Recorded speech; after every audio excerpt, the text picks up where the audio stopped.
Cada uno de los integrantes de la mesa tendrá 10 minutos como máximo para presentar en resumen las potencialidades y las aportaciones de su tradición religiosa, haciendo resaltar lo que considere de mayor relevancia desde su perspectiva específica.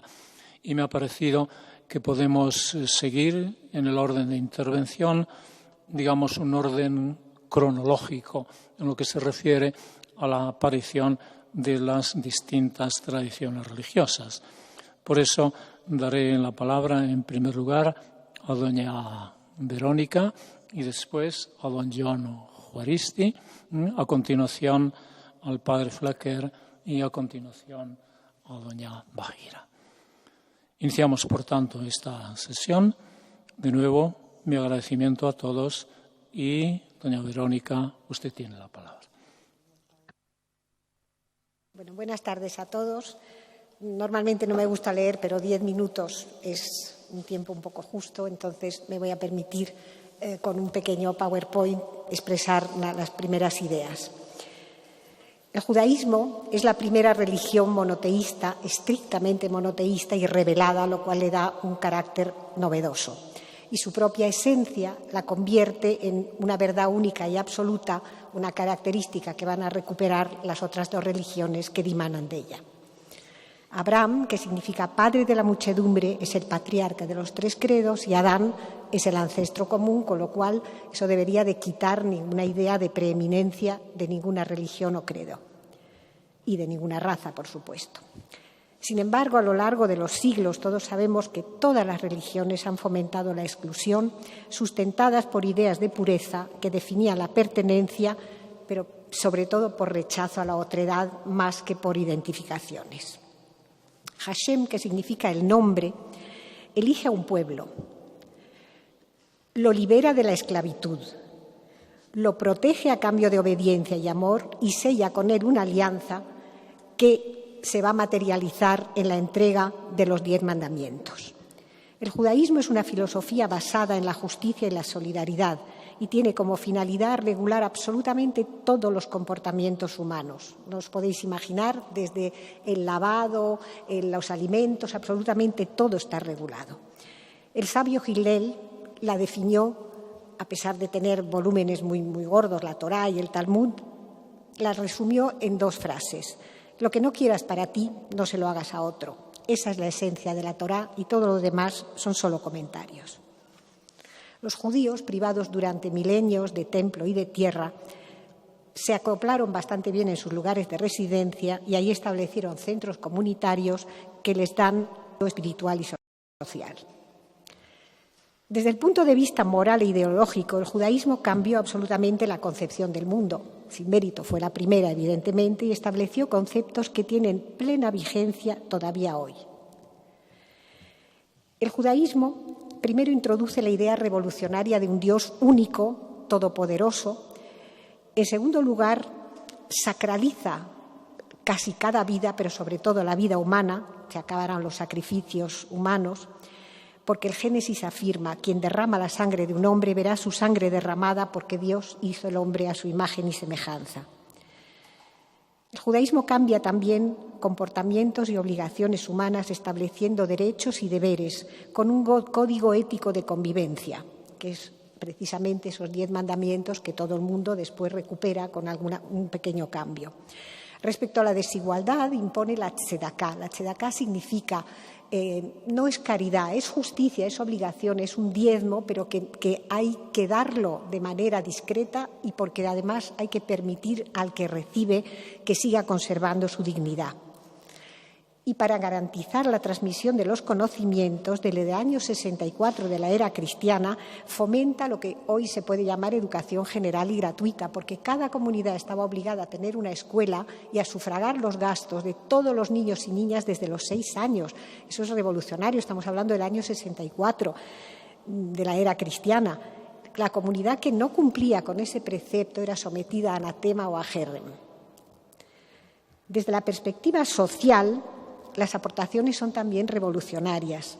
Se ordena un día de descanso semanal. Imaginar lo contentos que estarían los faraones, que siempre estaban retrasados de una pirámide. Se elabora un censo del pueblo, que eso también es muy novedoso. Se construyen ciudades refugio para dar asilo a las personas perseguidas injustamente. Se dictamina la igualdad ante la ley de ricos, pobres, hombres y mujeres, aunque en la Biblia, en la Torá, la mujer es muy importante y tiene muchas prebendas. De hecho, Débora es jueza y es profeta. Luego, con el Talmud ya se va estropeando un poco. Se promulga la ley del talión, que ha sido muy criticada, pero no olvidemos que ojo por ojo y diente por diente no es en absoluto malo, al revés, es la proporcionalidad, la esencia de la proporcionalidad que establece un equilibrio entre dolo y castigo. La venganza griega era absolutamente cruenta y eso lo viene a cambiar. De hecho, es la base del actual sistema judicial. Y luego los textos judíos contienen también un poderoso mensaje ecológico, que hoy es muy novedoso. El Deuteronomio pide un trato correcto a los animales, dice que hay que darles de comer antes que a las personas, establecen la Shemitá, que se practica hoy en Israel, que es un año de barbecho a todas las tierras agrícolas cada 7 años.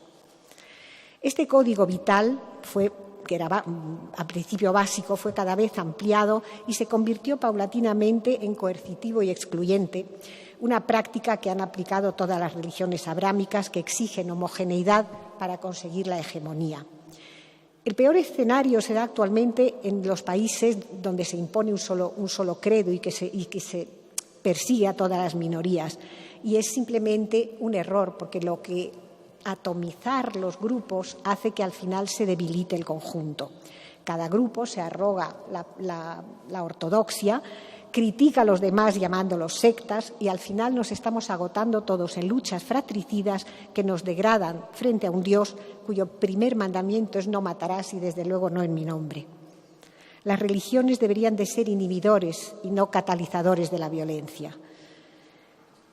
El judaísmo es una filosofía holística que glorifica muchísimo la vida, tanto que incluso los cementerios se llaman Beit HaHayim, que significa casas de vida.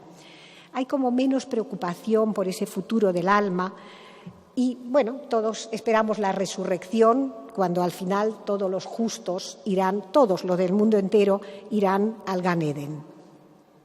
Pero las consecuencias de las acciones cotidianas son realmente las que marcan la vida, el camino, son las que hacen que recaen sobre ti las consecuencias de tus malos actos, sobre tu descendencia, y eso te otorga una cierta responsabilidad en tu quehacer diario, en tu propio destino. Y luego hay algo como muy curioso en la religión judía, que la imperfección del mundo, es el mal del cual tanto nos cuestionamos y nos preguntamos, obedece a la voluntad de Dios. Dios hace el mundo aposta imperfecto para que el ser humano con sus acciones, con las buenas acciones o mitzvot, que son 613 ni más ni menos, debe poco a poco hacer lo que llama el tikkun olam, que es perfeccionar ese mundo. Por supuesto, es imposible cumplir las 613 mitzvot, pero cada acto hecho para el prójimo vale muchísimo más que un acto pasivo de culto. La acción, la actividad, y eso es lo que obliga a la solidaridad entre los judíos. Los judíos, que han obtenido el 20% de los premios Nobel, siendo apenas el 2 por 1000 de la población mundial, hay 14 millones en todo el mundo, siempre se han esforzado en inventar. Y, de hecho, las últimas vacunas del COVID sabemos que son obra, tanto la de Pfizer como la de AstraZeneca, de CEOs que son judíos. Entonces, es como una obligación inventar y ofrecerlo. La Torá y el Talmud incitan a respetar las creencias ajenas en aras de la concordia, como en todas las religiones. Pero en el judaísmo no hay mandato de proselitismo y mucho menos de convertir usando la coerción. De hecho, es bastante difícil convertirse al judaísmo. Concordia significa etimológicamente con corazón y sus sinónimos son muy hermosos todos: acuerdo, alianza, empatía. El vocablo shalom, que se repite 237 veces en la Torá, se usa como saludo, significa paz, prosperidad, plenitud, bendición y es incluso uno de los múltiples nombres de Dios. En árabe, salam aleikum, también al final he nacido en un país musulmán, significa la paz sea con vosotros, y es una frase que yo me he educado en colegios católicos, que también lo dice el cura al final de la misa. O sea, la paz es como el vocablo que vuelve un poco en todas las religiones. Es el gozne, en el fondo, sobre el que deberían pivotar todas las puertas, pero es un gozne que chirría lamentablemente. Usamos siempre palabras muy hermosas, pero los hechos los desmienten a diario. E incluso los relatos bíblicos, yo cuando intenté enseñárselos a mis nietos me parecieron absolutamente horrorosos, es un fresco de la capacidad transgresora de los seres humanos. Pienso que quienes han compartido el pan y la sal de la historia deberían de comportarse como hermanos, pues la Torá, la Biblia cristiana y el Corán hablan de hospitalidad, incluso es chocante la manera en que hablan de la hospitalidad tan invasiva, ¿no? Porque debes recordar que fuiste extranjero en Egipto. Las guerras tienen consecuencias materiales, pero tienen sobre todo un muy elevado coste de pérdida de paz espiritual. Y Dios prohibió a David construir su templo porque le dijo: tú has derramado sangre en abundancia, no edificarás mi casa. El hierro estaba prohibido hasta ni siquiera para trabajar las piedras con las que se construían los templos. La paz es pues necesaria, pero no es suficiente para lograr la convivencia entre culturas que han nacido en un mismo crisol y que han ido divergiendo a causa de sus circunstancias políticas, económicas o incluso emocionales. Las religiones buscan todas la salvación eterna, pero deben trascender esa tolerancia de te acepto porque no tengo más remedio para acceder a esa concordia, que es el tema de hoy, que implica más fuerza, más generosidad, porque sobre todo busca compartir espacios y diálogo. Ha llegado el tiempo de ensanchar los límites de nuestra tienda. Me acuerdo que di una conferencia sobre Isaías que me pareció preciosa y realmente creo que lo estamos haciendo.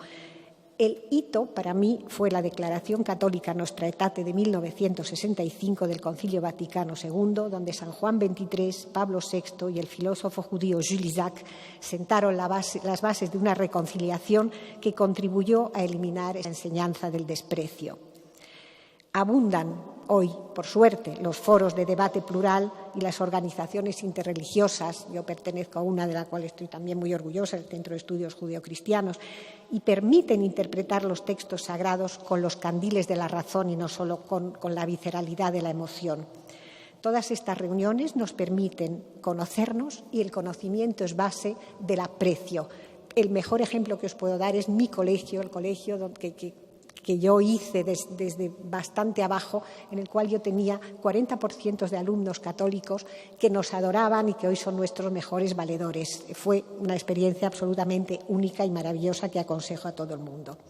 Estas reuniones nos permiten empatizar y conocernos como personas en vez de odiarnos como grupos y arquetipos.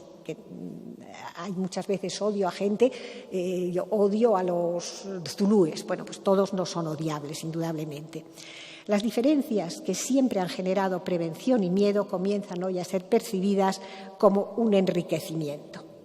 Está claro que las costumbres avanzan mucho más despacio que las leyes, pero algunos resultados son ya muy esperanzadores. Si conseguimos armonizar normas religiosas y éticas humanas, podremos convertir las espadas en arados y las lanzas en hoces. La verdad se viste con ropajes que se adecúan a cada época y yo siempre digo que nacer en el seno de una cultura es para enorgullecerse, pero no merece ni loas ni críticas. Es una casualidad de la cual no tienes culpa ni mérito.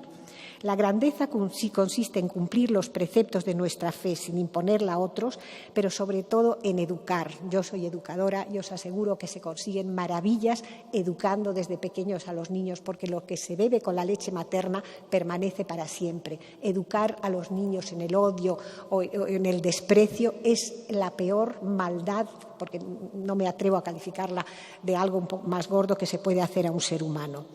Estamos hoy en un nuevo paradigma. Y tenemos que enseñarles que para vivir es necesario convivir. Nuestras leyes ahora mismo van a tener que cambiar una vez más. Ese nuevo paradigma está haciendo ya humanos híbridos. No es una entelequia, es verdad. Nuestra única defensa ante una ciencia sin conciencia es el consenso entre personas honestas y la fuerza viene de la unión, indudablemente.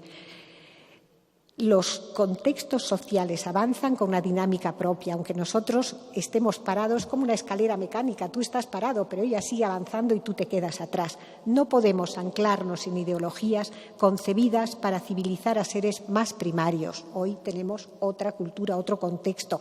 Hay que aprovecharlo. sin pervertir la esencia de las religiones. Estas deben ser portadoras de éticas globales, pero sobre todo comprensivas, en el sentido de que tienen que incluir en vez de excluir, porque deben respetar la diversidad que Dios ha puesto por algo de una raza que en el fondo es nuestra raza común, que es la raza humana. Gracias.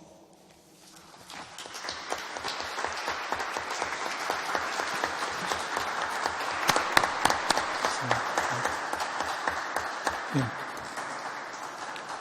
Muchas gracias por estos elementos tan importantes que nos ha puesto encima de la mesa como dimensiones a las que atender para lograr esa convivencia pacífica. Lo ha hecho desde la especificidad de la propia tradición judía, pero evidentemente que son valores y elementos compartidos también por otras tradiciones religiosas. Y ahí está precisamente la gran potencialidad que encierran. Paso la palabra ahora a don Jon Juaristi para que nos exponga aquí sus reflexiones precisamente también sobre este tema. Muchas gracias. Muchas gracias. Bueno, buenas tardes a todos.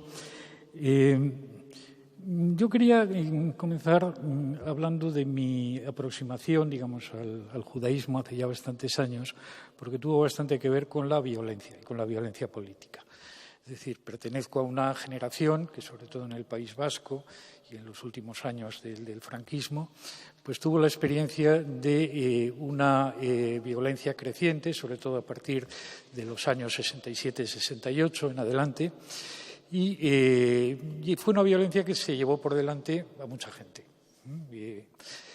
Quizá las cifras parezcan modestas en comparación con otras tragedias de mucho mayor entidad, de mucho mayor envergadura, pero, digamos, en el País Vasco, por lo menos a los que vivimos esa situación y que vimos caer amigos nuestros, etcétera, y a gente que pensábamos que eran enemigos nuestros, entonces también, pues nos dejó bastante marcados. Eso explica que a partir del año 75, es decir, después de cuando comenzó la transición política, algunos de nosotros, que ya habíamos tomado distancia, digamos, con el nacionalismo vasco en el que habíamos militado en nuestra primera juventud, etcétera, empezamos a preocuparnos bastante, digamos, por temas éticos y temas éticos relacionados, digamos, con la violencia. Con la violencia y con la legitimidad de la violencia política, fundamentalmente. Entonces, digamos, uno de nuestros mentores políticos, que no había sido, digamos, de ETA, sino un dirigente de las juventudes del Partido Nacionalista Vasco de los años 50, pero que había sido, digamos, uno de los militantes antifranquistas, digamos, más conspicuos en esos años, había pasado, digamos, varios años en la cárcel, se convirtió al judaísmo. Bueno, la dificultad de la conversión al judaísmo es relativa, depende, digamos, en qué rama de judaísmo estemos hablando, digamos, en la reforma, en el reformismo, en el movimiento liberal, pues, digamos, es mucho menos, digamos, estricto, digamos, que en el judaísmo ortodoxo, por ejemplo, ¿no? Bueno, él se había convertido, digamos, al judaísmo dentro del movimiento liberal. Este hombre se llamaba Gabriel del Moral Zabala y es, digamos, para toda nuestra generación una especie de mentor importante. Gabriel Moral, como digo, se había convertido al judaísmo, pero seguía discutiendo con nosotros en términos de una discusión filosófica o de ética filosófica sobre la cuestión de la violencia. Entonces, un día que yo hablaba con él, hace ya bastante más de 40 años, o sea, 45, 46 años, yo le planteé aquello de Iván Karamazov, ¿no? En su momento, la pregunta de si Dios existe, entonces todo estaría permitido, ¿no? O sea, estábamos hablando de la ética kantiana, del imperativo categórico, etcétera, y él me dijo, bueno, en teoría sí, pero como no todo está permitido, Dios existe. Es decir, dio la vuelta al argumento, absolutamente, y entonces yo le pregunté, ¿pero dónde dice Kant eso? Dice, no, Kant no dice en ninguna parte. Le pregunté entonces, ¿y esto tiene que ver entonces con el judaísmo. Estábamos todos bastante interesados en este. Dijo, sí, pues tiene que ver con el judaísmo. Entonces, el judaísmo es, digamos, una religión, por llamarlo de alguna forma, es una religión nomocéntrica. En el centro del judaísmo no está tanto, digamos, Dios, o sea, los judíos no se obsesionan, digamos, pensando en Dios, no hay como hablaré ahora a continuación, una teología estrictamente judía, sino la ley. La ley es algo que está en el centro del judaísmo, bueno, dentro de algunas tradiciones filosóficas, semifilosóficas o religiosas sobre el judaísmo, se llega a afirmar que la Torá misma es Dios, la ley es Dios o Dios es la ley, llevando esto al extremo. Pero realmente la ley está en el centro del judaísmo. ¿Y qué está en el centro de la ley? Esa es un poco la cuestión. O sea que en el centro de la ley judía no está, digamos, tanto la prohibición de hacer imágenes de Dios, la prohibición de la idolatría. Está la prohibición de la idolatría y está además por una cuestión que, como intentaré explicar ahora, me parece fundamental. Pero el centro de la ley es el no matarás. Antes Verónica ha hablado de la sacralidad de la vida humana. Yo creo que eso es realmente lo que está en el centro mismo del judaísmo. Y todo el resto de las leyes del decálogo, para empezar, y de las mitzvot, etcétera, son una forma de blindar esa sacralidad de la vida humana, es decir, de evitar, digamos, la muerte y de evitar infligir, digamos, a otro ser humano la muerte. Verónica ha hablado de la prohibición de los sacrificios humanos. Esto realmente sí es un descubrimiento del judaísmo, pero, añadiría yo, es un descubrimiento del judaísmo en su contexto geográfico. También en otras culturas, en otras religiones, se descubrió antes o en la misma época que el judaísmo, se descubrió esta idea de la prohibición, vamos, de los sacrificios humanos, la exclusión absoluta de los sacrificios humanos. En Grecia, por ejemplo, digamos, en la Atenas arcaica, está esta leyenda de Kécrops, el primer rey de Atenas, que sustituyó, digamos, los sacrificios humanos, incluso los sacrificios animales, por la ofrenda a los dioses de tortas de trigo y de aceite y vino, o sea, por alimentos terrenales que no tenían nada que ver, digamos, con el derramamiento de sangre. Pero en el contexto en el que vivía el pueblo hebreo, evidentemente fueron los hebreos los que primero, digamos, prohibieron de una forma radical los sacrificios humanos. Nos tenemos que guiar, digamos, en ese sentido por lo que la Biblia nos cuenta, por lo que nos cuenta, digamos, la Tanaj, que los cristianos llaman el Antiguo Testamento. Pero lo que nos dice concretamente es que si hay, digamos, ya en el caso de Abraham, que como ha dicho Verónica, no solamente el padre de los judíos o del judaísmo, sino el padre de las tres religiones del libro, Abraham, como saben ustedes, recibe de Dios la orden de sacrificar a su hijo Isaac, uno de sus hijos, el otro era Ismael, como sabemos. Pero bueno, entonces, cuando Abraham lleva a Isaac al monte Moira, como ustedes saben, aparece, digamos, un ángel y le dice que no sacrifique a Isaac y le señala, digamos, un cordero, un cabritillo que estaba en unas zarzas cercanas para que lo sacrificase. De esa forma, digamos, en la tradición judía se prohíben los sacrificios humanos. Se prohíben los sacrificios humanos, pero, digamos, sobre todo, y esto es lo importante, se establece la condición de Abraham como padre de pueblos. Es decir, con esa prueba se cierra el contrato o la alianza que Dios había sellado, digamos, con Abraham. Hasta ese momento, digamos, esto es bastante característico del Antiguo Testamento, de las alianzas de Dios con Abraham, con Isaac, con Jacob, etcétera, siempre hay una prueba posterior, digamos, al contrato. Bien, lo dejamos ahí.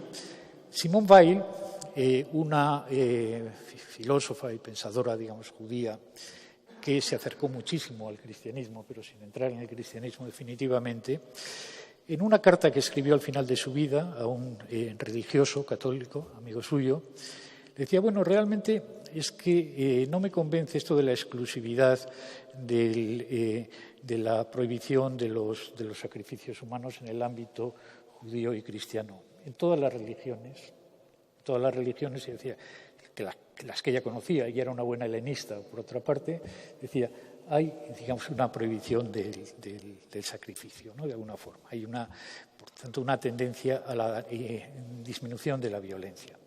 Ahora bien, en su contexto geográfico, esto se explica perfectamente. ¿Quiénes eran los que sacrificaban que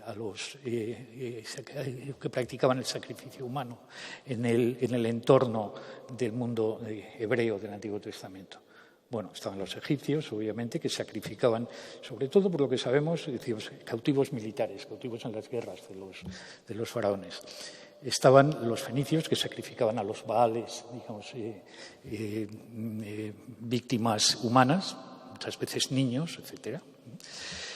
Y frente a ellos se planta, digamos, el judaísmo. Freud, que era un judío, obviamente no creyente, como todos ustedes saben, sin embargo, digamos, cuando hablaba del judaísmo decía que el judaísmo intenta, cuando aparece el judaísmo, invierte casi punto por punto lo que era la visión religiosa sacrificial de los egipcios. O sea, y lo invierte, digamos, hasta el extremo, es decir, que ahí donde los egipcios tenían esa especie de pluralidad de ídolos, pluralidad de dioses, el judaísmo prohíbe la representación de Dios, prohíbe hacer imágenes de Dios. Ahí donde los judíos tienen el sacrificio humano, el judaísmo prohíbe el sacrificio humano. Incluso ahí donde la religión egipcia tenía la vida de ultratumba, el judaísmo no habla de la vida de ultratumba. Después, con el tiempo, sí, incorpora, digamos, esta especie de esperanza en la resurrección, que obviamente no es un dogma en el judaísmo. No es un dogma, es decir, muchos judíos no creen en la resurrección, o no creen como creen, digamos, los cristianos en la resurrección. Tienen una cierta confianza, ¿no? Sí, una cierta confianza, quiero decir, pero es una confianza no sobre algo que se haya prometido, claramente, ¿no? El concepto judío que más se acerca al de fe es emuná, es la confianza que se tiene, digamos, en la divinidad. Siempre es una confianza, digamos, muy mediada por desconfianzas parciales, ¿no? Digamos, remitiéndonos al libro de Job, hay una especie de voluntad en seguir confiando, digamos, en una divinidad, pero una divinidad que es decepcionante en muchos casos y que defrauda. En este sentido, hay una serie de relatos relacionados con los midrashim, con las, digamos, narraciones parabíblicas, para entendernos dentro del judaísmo, que tratan de Moisés y de la muerte de Moisés y del problema de la confianza de Moisés en Dios. Como ustedes saben, al final de su vida, Moisés va al monte Nebo, desde ahí ve la tierra de Canaán, la tierra prometida, y el Señor le dice, bueno, ves la tierra prometida, no vas a entrar, vas a morir aquí. Entonces Moisés se rebela furiosamente, digamos, ante ese anuncio de su muerte. Hay muchas leyendas, incluso leyendas musulmanas acerca de la muerte de Moisés, el encuentro de Moisés con el ángel de la muerte, ¿no? Pero, digamos, en una de estas leyendas, Moisés le dice, pero ¿cómo que no voy a entrar si me has prometido esa tierra? Entonces Dios le dice, sí, pero si te la doy dejará de ser la tierra prometida, será la tierra entregada. Es decir, este tipo de trampas y el intento de velar, digamos, las o de desvelar las trampas de Dios, el intento de encontrar dónde está el juego, digamos, en las promesas aparentemente no cumplidas de Dios, digamos que es algo bastante frecuente en la tradición judía, no solamente en la tradición midrásica, también en la tradición talmúdica, etcétera. ¿Qué es lo que quieren decir exactamente estas cuestiones? Hay otra leyenda acerca de la muerte de Moisés que tiene casi las características de un chiste judío, pero que viene de la tradición midrásica también, y de una tradición midrásica tardía, porque habla de la resurrección, pero en fin, es decir, cuando Moisés está en el monte Nebo y Dios le enseña la tierra prometida y le dice que no va a entrar, y dice Moisés, ¿y por qué no voy a entrar? Y entonces Dios le dice, porque tú mataste a un egipcio. Y le dice, sí, yo maté a un egipcio, pero tú mataste 20.000 en el Mar Rojo. Y entonces Dios le dice, sí, pero yo puedo resucitarlos y tú no. Bien. Ojo, porque es interesante este asunto. Como he dicho, digamos, el judaísmo no tiene, digamos, una teología ni una tradición teológica. Tiene una tradición hermenéutica, que es otra cosa distinta, pero no es estrictamente una teología. Sin embargo, digamos, en la Reforma, dentro de las distintas ramas corrientes del judaísmo, es donde hay algo que apunta, digamos, a una cierta teología, digamos, una cierta teología de la historia. En gran parte, digamos, esta teología de la historia dentro de la Reforma le llega a través de la Reforma evangélica, del reformismo evangélico, de las iglesias protestantes, para entendernos. La Reforma aparece en el ámbito alemán, germánico, incluso con pensadores que no son estrictamente rabinos, ni mucho menos, sino simplemente filósofos. Hermann Cohen, por ejemplo, y otra serie de pensadores neocantianos. Y entonces comienza a plantearse, digamos, la Reforma, algunas cuestiones que podríamos llamar teológicas y que están relacionadas con la historia. Uno de los más importantes pensadores de la Reforma, un rabino, Emil Fackenheim, cuando habla de los muertos egipcios en el Mar Rojo, dice una cosa importante, a mi juicio. Dice, es que Dios es omnipotente, obviamente, vamos a partir de eso, pero no es omnipotente en la historia. Digamos, la posibilidad de actuar dentro de la historia de Dios va cambiando, va aumentando, digamos, a medida que Dios interviene, digamos, en la historia. Pero digamos, para salvar, digamos, a los hebreos, que pasan el Mar Rojo con Moisés, tuvo que matar a 20.000 egipcios. No sé si esto se entiende. Tiene algo importante, digamos, esta reflexión, y es que la violencia no es una consecuencia de las religiones, ni es una consecuencia de la puesta en marcha de las religiones. Es una violencia anterior. La historia es violencia. La historia es violencia y la historia es destrucción, la historia es odio. Terminaré refiriéndome muy brevemente al caso de Abraham, porque tiene mucho que ver con otra de los rasgos, digamos, que obviamente el judaísmo reclama, y es la voluntad antidolátrica. El judaísmo es, digamos, la voluntad de no doblar nunca la rodilla delante de ningún ídolo. Por tanto, no fabricar imágenes de Dios. Es decir, digamos, no fabricar imágenes de Dios es no arrodillarse, no plegarse, digamos, ante nada que pueda parecer un absoluto. Llevándolo al extremo, digamos, el judaísmo diría que de Dios no se puede predicar nada que no sea una pura tautología. No se podría predicar en ese sentido ni la existencia, porque sería ya una forma de incurrir en la idolatría. Como ustedes saben, se suele decir que Abraham era hijo de un fabricante de ídolos, de Terá. Que Terá, digamos, fabricaba ídolos, construía ídolos en la ciudad caldea de Ur Kasdim. Bien. Abraham, como ustedes saben, recibe un mandato de Dios de que abandone Ur. Dios le dice, Lej Lejá, Vete tú mismo, sal de aquí, y rompe con tus padres y rompe con tu ciudad. No se lo dice claramente, le dice vete de aquí. Entonces, el primer acto de Abraham es romper, ¿con qué? Digamos, romper con lo que hasta entonces ha sido su mundo. Cuando se dice que Abraham, bueno, hay toda una serie también de narraciones parabíblicas que hablan de Abraham destruyendo los ídolos que ha fabricado, digamos, su padre el día anterior.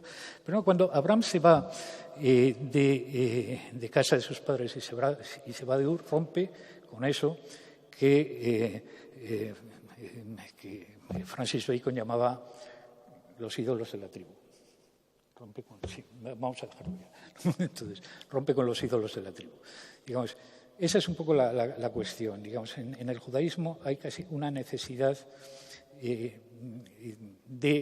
romper, una necesidad ontológica de romper, digamos, con la idolatría, romper con todo aquello que se nos impone desde fuera, digamos, como una necesidad de adorar, digamos, a un Dios al que hay que sacrificarlo todo.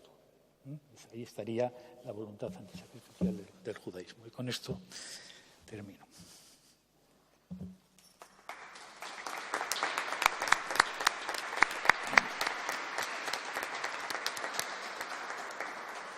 Bien, pues, muchas gracias igualmente a don John Juaristi por esta aportación suya y por este testimonio personal que nos ayuda a contextuar lo que son estas tradiciones religiosas en una realidad pues muy próxima a todos nosotros y donde ha adquirido tanta importancia esa pregunta por la violencia e igualmente por la anti-idolatría. Paso la palabra ahora al padre Flaquer para que él también nos presente aquí su aportación. Muchas gracias por su presencia aquí. Bien, muchas gracias. Me siento honrado de poder hablar aquí en este lugar, además tan solemne. Bien, no podemos negar la inadecuación entre la historia del cristianismo, entendida como realización histórica, y el espíritu del mismo que atraviesa todo el Evangelio.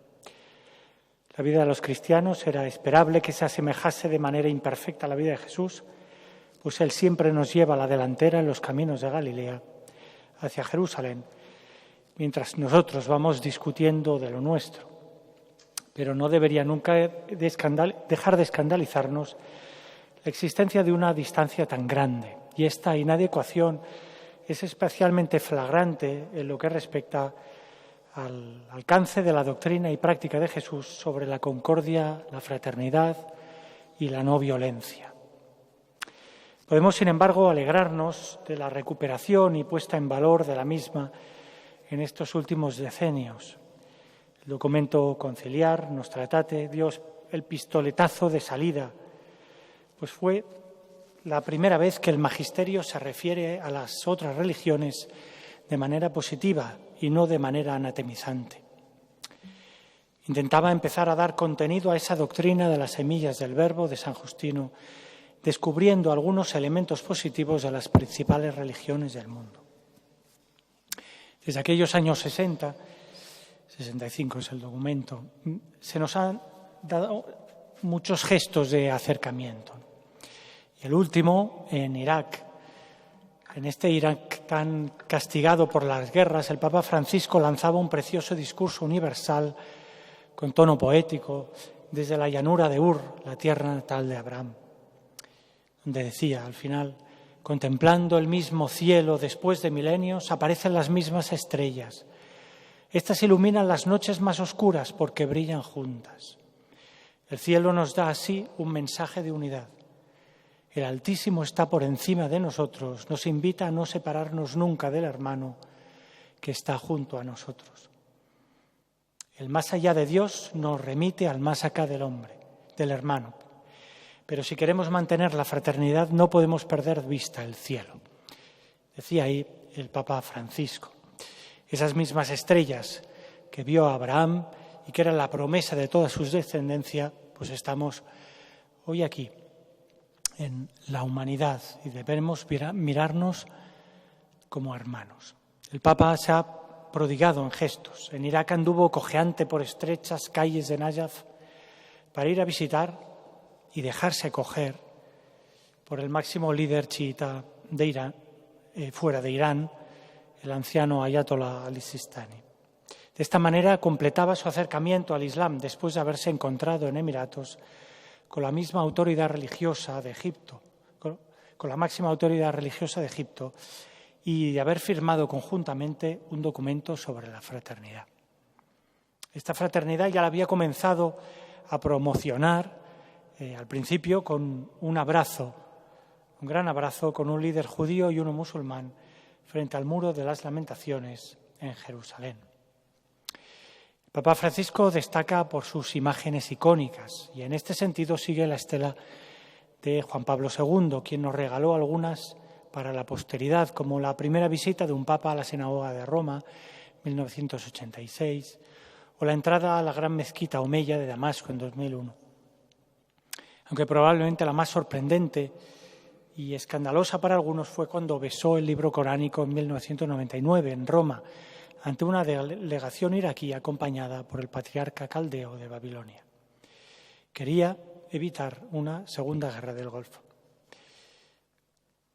Podría haber la tentación de considerar los gestos de todos estos años simplemente como bonitas estampas de caridad pastoral. Por ello, el Papa Francisco ha querido fijarlo en el magisterio y darle el más alto rango de autoridad, escribiendo la encíclica Fratelli Tutti. Ahí el Papa defiende una comunión humana universal que huye de dos extremos, de un tipo de globalización que es imposición cultural de un pueblo sobre otros y de una forma de nacionalismo populista que sostiene aquello de mi país primero y que cierra las puertas al extranjero. El Papa denuncia textualmente una, dice, globalización que pretende igualar a todos, como si fuera una esfera. Esa globalización destruye la riqueza y la particularidad de cada persona y de cada pueblo. Ese falso sueño universalista termina quitando al mundo su variado colorido, su belleza y, en definitiva, su humanidad. Dice en el número 100. La fraternidad universal de Francisco tiene mucho que ver con el concepto de comunión, que conjuga la identificación con el otro, con el respeto y el aprecio. Es quizá un concepto que faltaba por desarrollar desde la Revolución Francesa, el único que puede reunir el concepto de igualdad y el de libertad, porque sin este, el de la igualdad puede aplastar individualidades y el de la libertad puede crear islas separadas. La fraternidad permite respetar individualidades y acercarse para cuidar al otro sin ideologías o imperativos categóricos. El Papa Francisco ha recuperado la categoría de pueblo del Vaticano II, junto con su desarrollo sudamericano en la llamada teología del pueblo. Esta misma conciencia de que el ser humano es relación y pueblo antes o concomitantemente de ser individuo y que está enraizada en una teología trinitaria, es la que utiliza para fundamentar una fraternidad universal. Francisco se enmarca en una corriente que denuncia el individualismo de la modernidad, fundado en un individuo que existe primeramente aislado y que es el centro de sí mismo, en su cogito ergo sum de Descartes, o una especie de mónada autorreferenciada como las de Leibniz. No, el ser humano es relación. Y eso mismo tenía bien presente cuando en la Semana Santa del total confinamiento, hace un año, utilizó la imagen de la barca, en la que en esta barca no estaba solamente la Iglesia, con Pedro al timón, la imagen clásica, ¿no?, sino estaba toda la humanidad. Y venía a decir, o nos salvamos juntos o no nos salvamos nadie.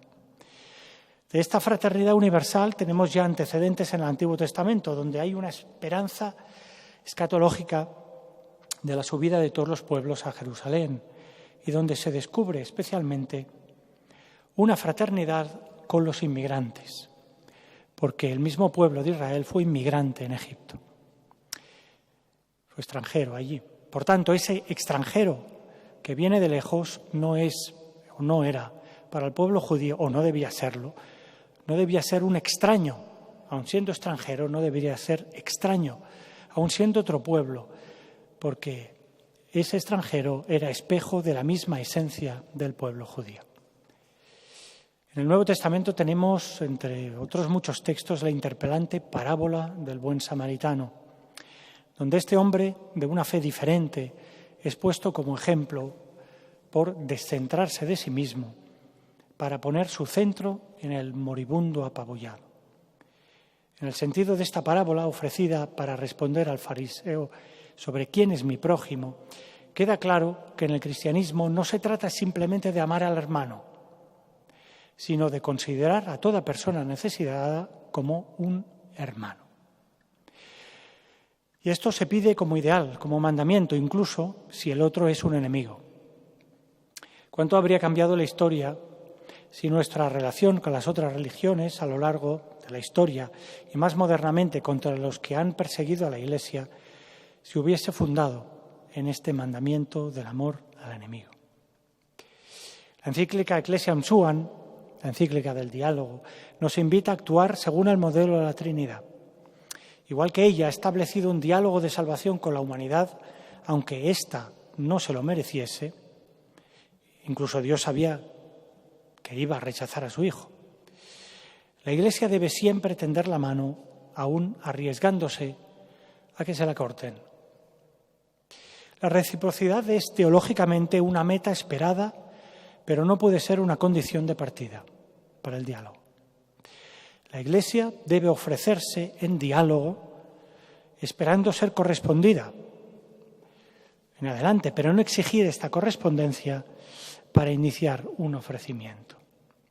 Dios se ofreció y espera, escatológicamente, que la humanidad le corresponda, es decir, que se cristifique. Pero esto es algo que vivimos desde la esperanza de una promesa. Si Dios decidió actuar así con el que se declaró su enemigo o competidor, el ser humano, ¿cuánto más debe la Iglesia vivir la fraternidad con las religiones hermanas o con las tradiciones humanistas con las que en muchos puntos remamos juntos? Papa Francisco ha conseguido tener un discurso creíble frente a las otras religiones y ha establecido las relaciones con los musulmanes al más alto nivel porque ha antepuesto ciertas acciones a sus discursos. Su visita a Lampedusa, la crítica al cierre de fronteras y su gesto de traer al Vaticano una familia musulmana refugiada le otorgó gran credibilidad. De ahí que el cristianismo y las religiones han de ser partes de la solución de los problemas de convivencia y no fuentes de conflicto. A menudo oímos una dura crítica hacia los monoteísmos en relación con la violencia, como si el hecho de creer en un uno llevase consigo la intolerancia a las otras religiones como fruto del rechazo de los otros dioses. Sin duda, en esta teoría no se tiene en cuenta los episodios también de intolerancia que hubo en el mundo griego, Antíoco IV el Epifanes, por ejemplo, en el templo, o del peligro de divinización del emperador del mundo romano. Es decir, todas las religiones, también los politeísmos, han caído en inmensas violencias. Pero nosotros necesitamos una verdadera conversión al Evangelio para poder convencer a muchos de que el cristianismo es parte de la solución. Estamos en un tiempo donde una cierta Europa quiere dar la espalda a sus antiguas raíces cristianas y donde la inmigración y la creciente pluralidad de la sociedad viven desde otros referentes. Si en el pasado a veces no supimos vivir el ser mayoría y referencia social desde la intolerancia, porque fuimos intolerantes con las minorías religiosas, hoy no podemos caer en la tentación de vivir la situación actual desde aquel tipo de miedos que produce un repliegue identitario y un rechazo al otro. Pero el miedo no convierte corazones, puede generar adhesiones transitorias, pero solo si construimos comunidades acogedoras, hospitales de campaña, sanadores de tantas dolencias modernas, soledades, vidas estresadas, desorientaciones existenciales. Solamente así podremos seguir siendo significativos en nuestro mundo contemporáneo y significativos como lugares y comunidades cristianas de fraternidad. El Evangelio ha de seguir ofreciéndose como buena noticia, fuente de alegría y de sentido. Y solo desde el vivir con gozo la vida cristiana podemos vivir desde la oportunidad y no desde el rechazo, el reto de la pluralidad que tenemos delante de nosotros. Muchas gracias.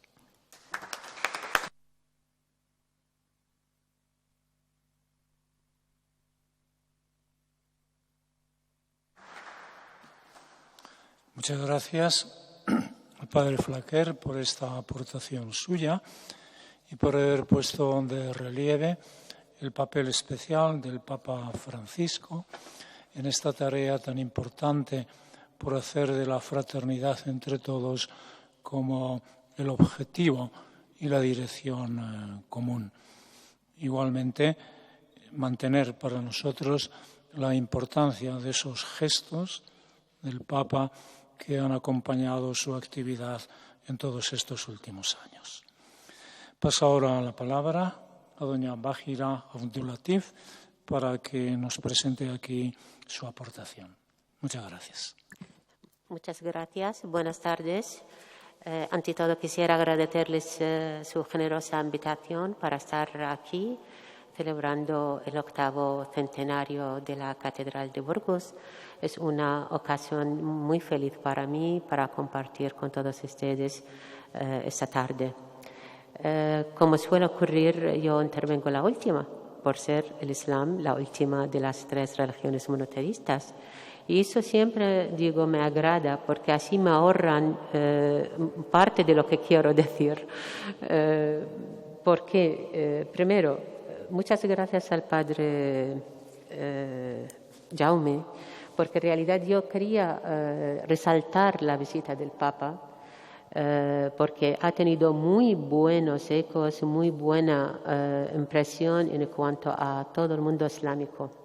Fue un paso esperado desde la época de Juan Pablo, el Papa anterior, pero no pudo por las guerras y por la situación bélica en la zona, especialmente en Irak, entonces no pudo, pero sí quería ir para hacer la ruta de Abraham, que Abraham es paisano, o yo soy paisana, no sé, es de mi país, de Ur, entonces sí fue acogido con mucho beneplácito y la verdad que gracias a eso, porque eso al final la gente sigue el ejemplo, es decir, los adeptos de una religión y de otra miran hacia sus líderes, y luego ellos también reciben mensajes a través de esas actitudes. Así que muchas gracias. También lo del Islam es la 3ª religión monoteísta. Hoy en día es la 2ª religión en cuanto a los adeptos.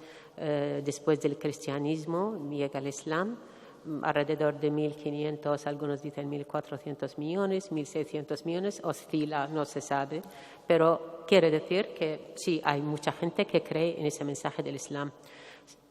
Apareció en el año 622 el profeta Muhammad, Mahoma, en realidad venía a completar los anteriores mensajes a través del Corán. El Corán, el libro sagrado revelado por el arcángel Gabriel, y esta revelación en realidad venía como para reconducir a la gente de la península arábiga, porque en aquel entonces había focos de judíos, de cristianos en la península arábiga, tal como había en Irak, en Siria, pero en la península había tribus beligerantes, paganos, hacían sus ídolos en la Meca, donde siglos antes Abraham había destruido los paganos y las estatuas, volvieron a construir y más.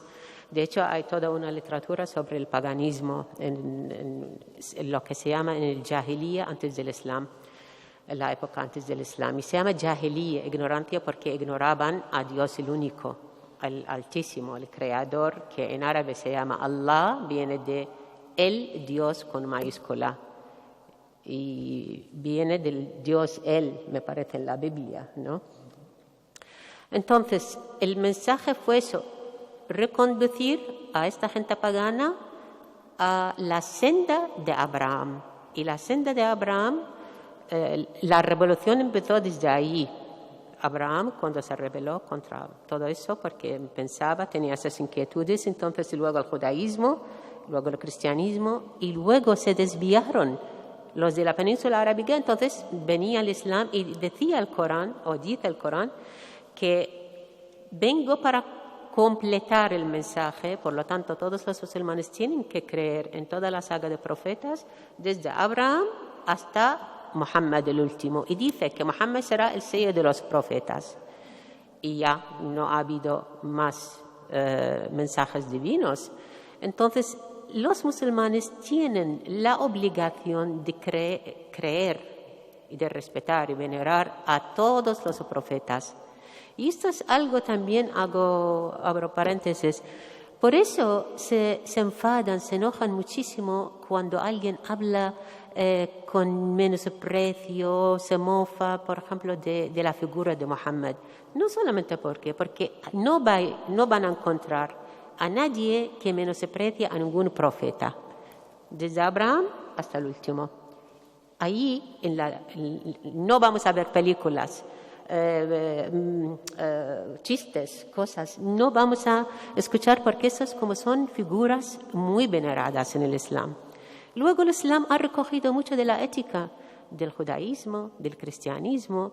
Todo lo que han dicho ustedes antes es compartido. En realidad se habla de no matar, de no robar, de proteger a los débiles, por ejemplo, ser justo con los demás, no ser envidioso, amar al prójimo, tratar a todos con buenas maneras. Es decir, la ética es la misma ética. Pero sí me gustaría decir que el Islam, porque llegó 600 años después del cristianismo, en ese tiempo la humanidad ha avanzado también.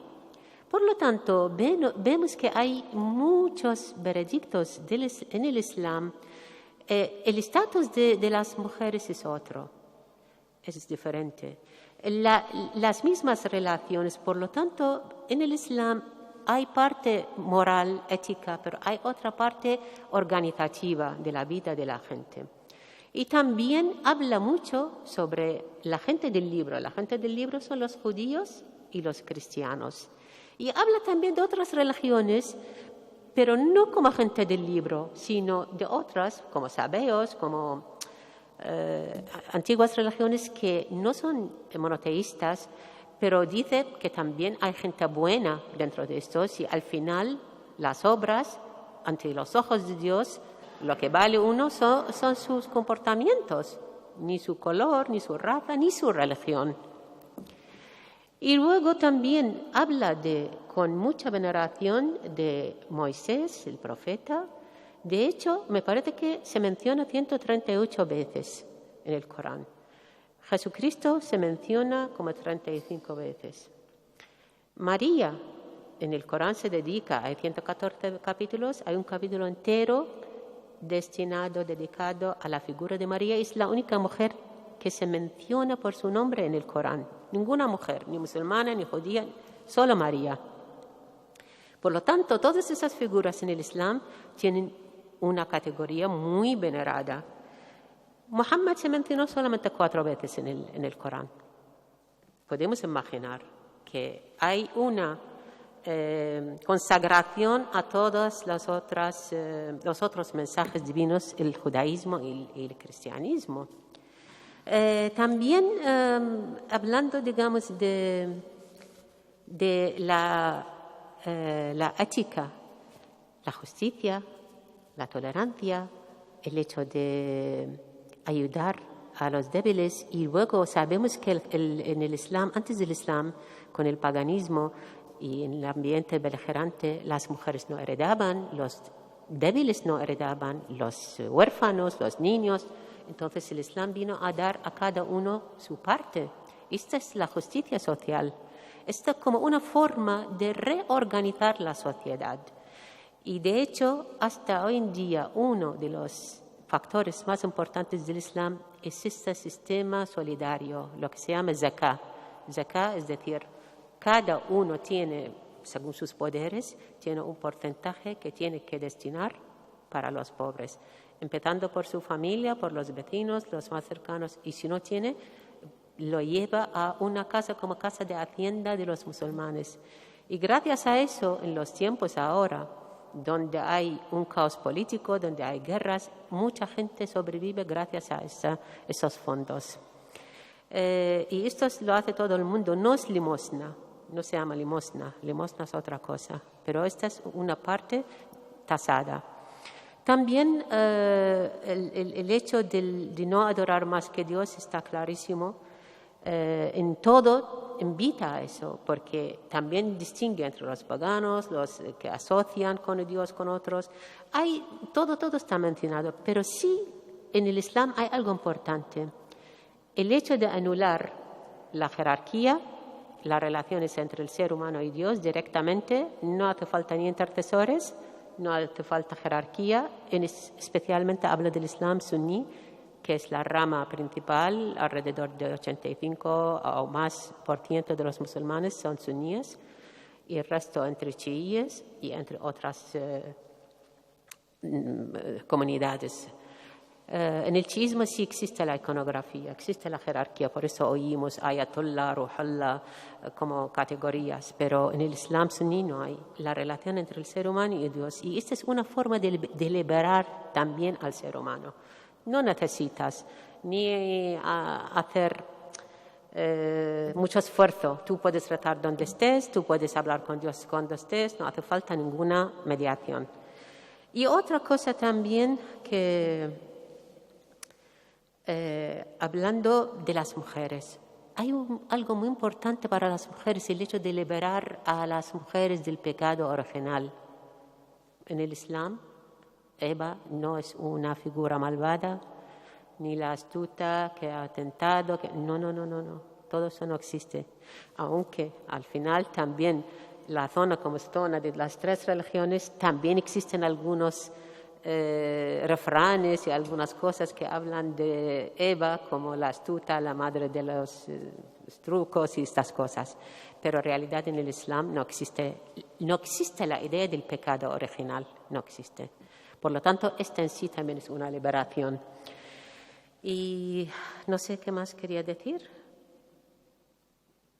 El hecho de reconocer el Islam y el cristianismo, nosotros lo estudiamos en las escuelas.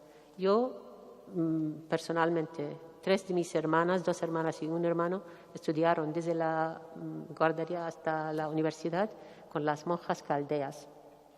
Y teníamos una relación estupenda. Las monjas venían a visitar a mi madre intercambiaban dulces y cosas en las fiestas.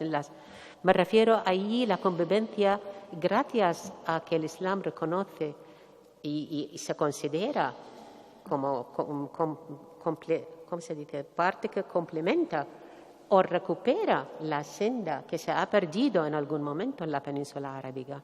Entonces, por lo tanto, la gente, yo toda la vida tengo mi mejor amiga cristiana, entonces para nosotros es un hecho cotidiano. Y gracias a eso también hemos visto que en Bagdad, en el siglo, por ejemplo, 9, durante la época abbasí, desde aquel entonces, y 9 y 10, los siglos, había movimientos como los mu'tazilíes, que discutían en ambientes así públicos, en ámbitos públicos, entre cristianos, judíos, sabeos, entre todos, debatían la existencia de Dios o no. Algo que se repitió también en el Andalus durante su auge, también en Córdoba, cuando las 3 religiones también convivían.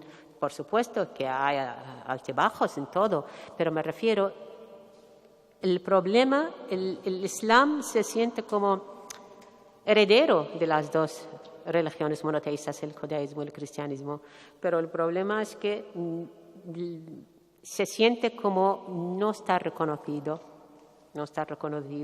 por parte. El cristianismo se ha acercado, el judaísmo todavía no, todavía hace falta más trabajo.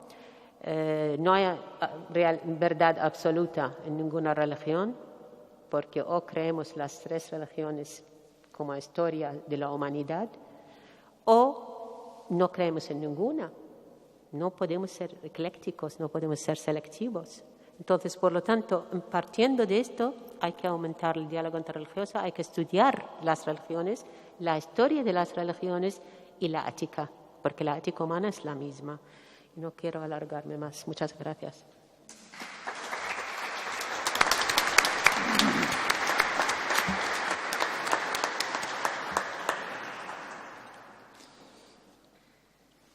Bien, muchísimas gracias también por esta aportación y por este testimonio personal que ciertamente nos toca a todos muy directamente. Tenemos ahora una media hora en la cual vamos a proceder de la siguiente manera.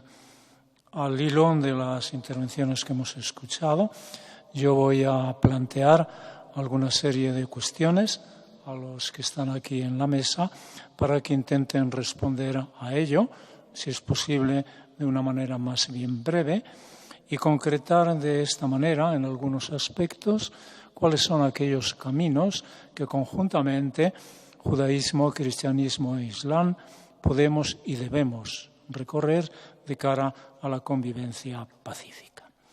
Empiezo planteando una cuestión en relación con la figura de Abraham, que acaba de ser mencionada en varias ocasiones, en referencia a la ciudad de Ur, al viaje del Papa últimamente allí. La figura de Abraham es común a las tres tradiciones monoteístas, aunque la valoración de esta figura no es coincidente. Yo les pregunto a los miembros de la mesa aquí, ¿cómo entiende cada una de estas tradiciones el papel de Abraham en su tradición religiosa? ¿Y en qué medida la figura de Abraham puede ser una figura de referencia compartida a la hora de posibilitar una mayor concordia y una convivencia pacífica? Esa sería mi cuestión. Verónica puede empezar.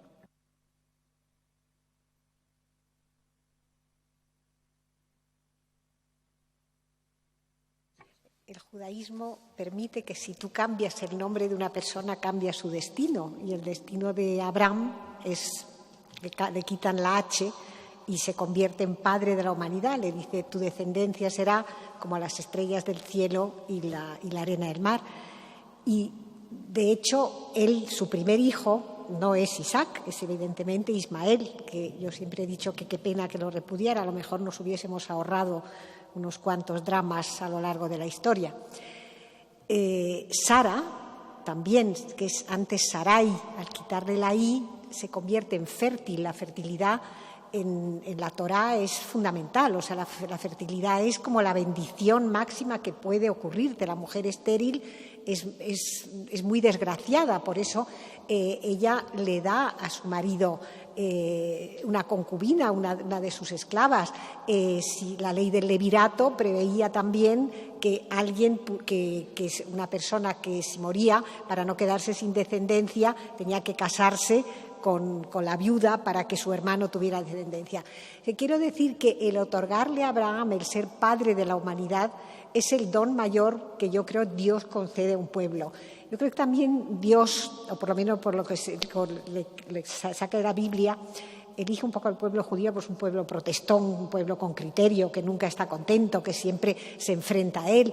O sea, hay como una especie de casi de soberbia, ¿no?, en esa persona. Por eso la educación es tan importante, por eso el pensar que tenemos un profeta común, un ancestro común. No sé cómo en un momento hemos podido diverger tanto con textos tan maravillosos para estar a lo largo de la historia peleando, matándonos y buscando simplemente esa preeminencia y pensando que ser homogéneos nos va a hacer hegemónicos.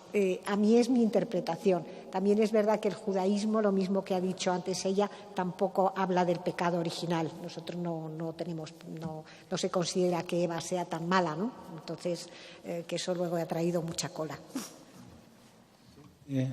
Sí, doña Juaristi. Vamos a ver, la cuestión es que Dios no elige al pueblo judío, elige a Abraham. O sea, la revelación de Ur, digamos, cuando Dios, el Dios de Abraham es un Dios menesteroso, como Abraham mismo también, digamos, es un personaje menesteroso, necesitado. Es un Dios que no tiene fieles, el Dios de Abraham. Un Dios que anda por ahí, digamos, en ese mundo poblado de dioses de la antigüedad, del creciente fértil, digamos, donde hay un Dios en cada esquina.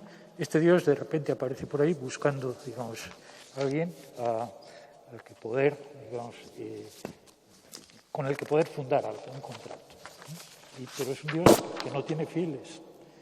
Y Abraham, digamos, es alguien que se ha ido de su tierra después del mandato de Dios, es decir, están solos los dos. Dios y Abraham es un diálogo en un mundo poblado de dioses y de religiones y de fieles de esas religiones y de sacrificios humanos, etcétera. De repente, digamos, hay un Dios que además es un Dios celoso, porque lo primero que le dice es que no tendrás otro Dios que a mí. Es decir, no soy compatible con otros dioses. Entonces, Abraham responde, es que a mí lo que me parece prodigioso, digamos, es ese momento, ese encuentro de dos solitarios, ¿no? De dos solitarios. Y después, digamos, pues los demás encuentros van a ser hasta el encuentro del Sinaí, hasta el momento en que Moisés en la zarza ardiente vuelve a encontrarse, digamos, con ese Dios. Los otros momentos, digamos, las teofanías de Mamre, etcétera, etcétera, son una cosa, es otro asunto. Digamos. El momento fundamental, creo, que es el del encuentro de Dios con Abraham. Y a partir de ahí sí, hay un pueblo judío y después habrá las tres religiones del libro, obviamente, ¿no? Pero, digamos, Abraham no tiene en ese sentido un carácter fundacional para el judaísmo, para el pueblo judío. El judaísmo es la religión de Moisés, de Moisés. ¿No? De Moisés, que es el Moshe de los judíos, el Moisés cristiano y el Musa del Islam. ¿No? Pero, digamos, no, en Abraham es otra cosa. En Abraham, digamos, hay esa especie de encuentro, digamos, con un Dios que no quiere sacrificios. Muy bien. ¿Gira? Vale, sí.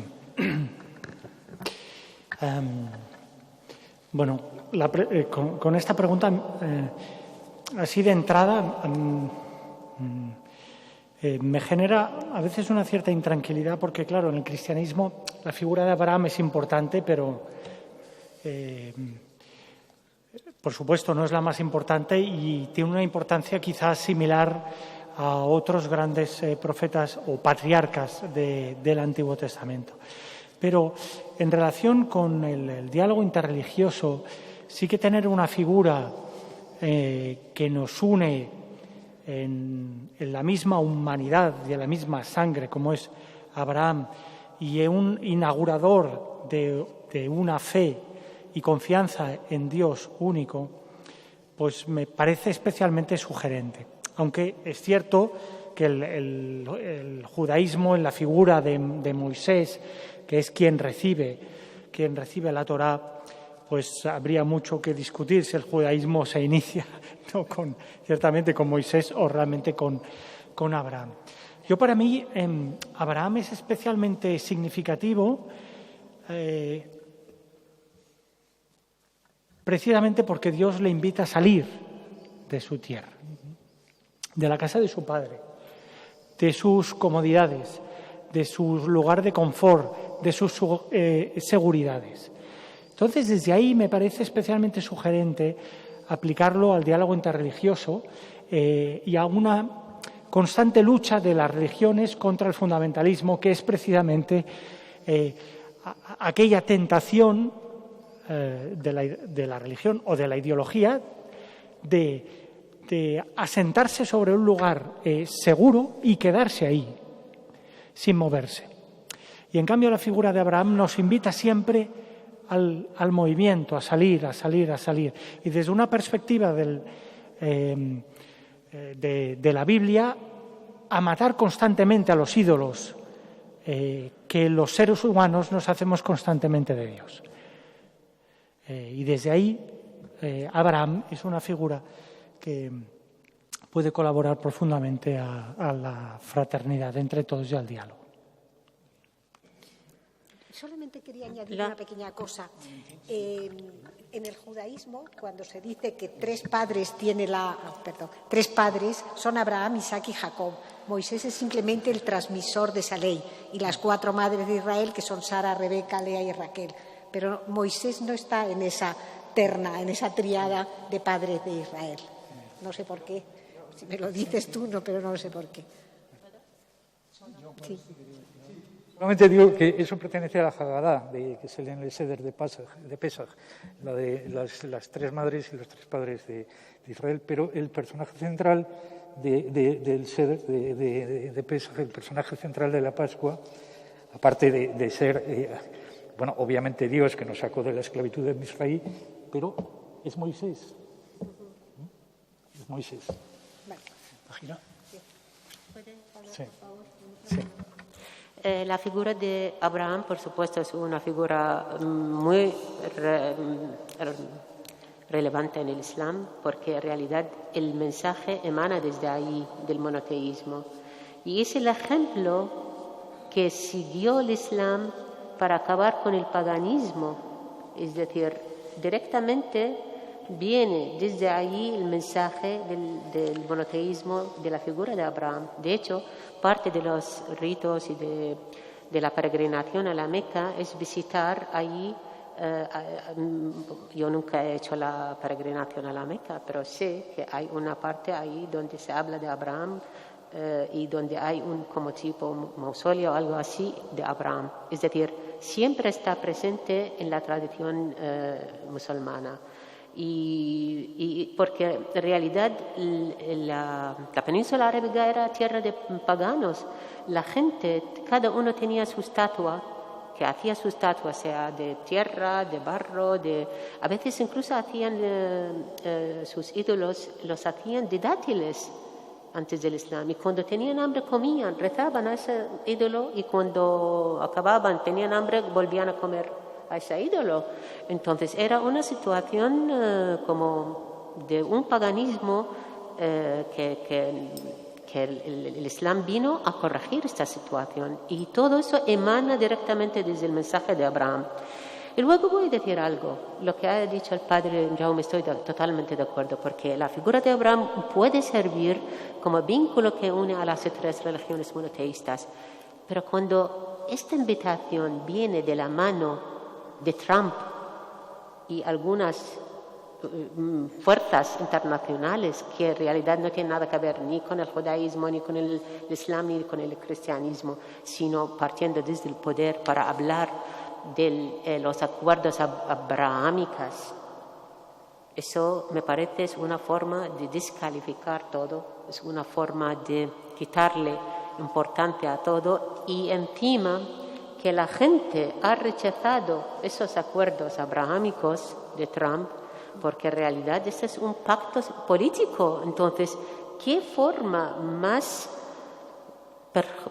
perjudica muchísimo el diálogo interreligioso? En vez de, si hubiese salido desde el Vaticano, desde el Papa, desde cualquier instancia judía, musulmana, sí sería de buena acogida, pero cuando sale de un líder tan nefasto como Trump, pues yo creo que esto merma el diálogo interreligioso. Y no quiero extender mucho a hablar del tema de los palestinos, de toda porque en realidad si hay un problema hoy en día en el mundo entre musulmanes y el mundo occidental judeo-cristiano, es el tema de Palestina, la ocupación de Palestina. Cuando acabe este problema, se puede hablar y luego efectivamente como 3 hermanos de 3 religiones monoteístas. Gracias. Muy bien.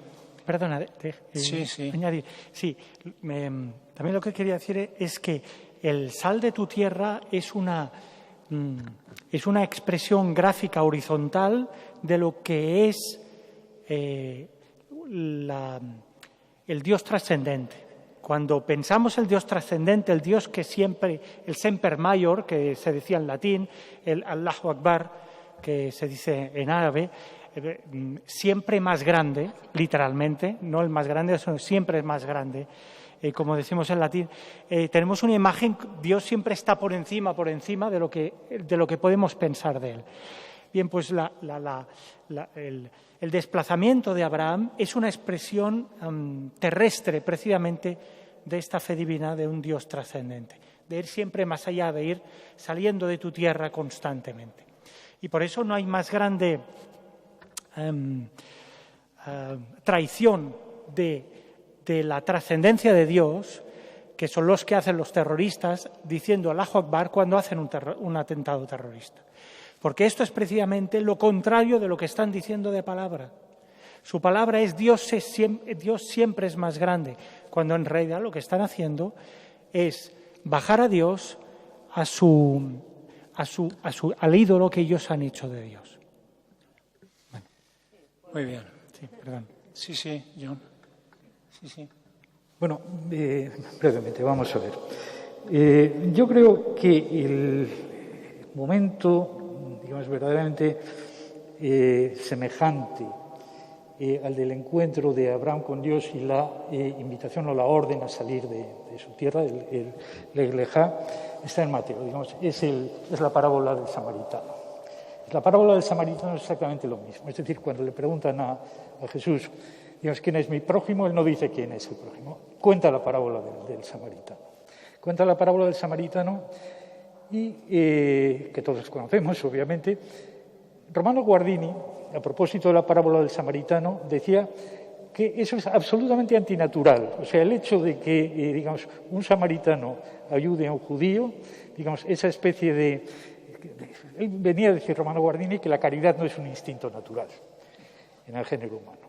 O sea que, digamos, la novedad que introduce ahí Jesús es precisamente la de que se supere, se salga también. Es el salirse de la tribu, el salirse de los ídolos de la tribu y, digamos, reconocer al prójimo en alguien que es absolutamente distinto, imprevisible, además, y que es escogido esa...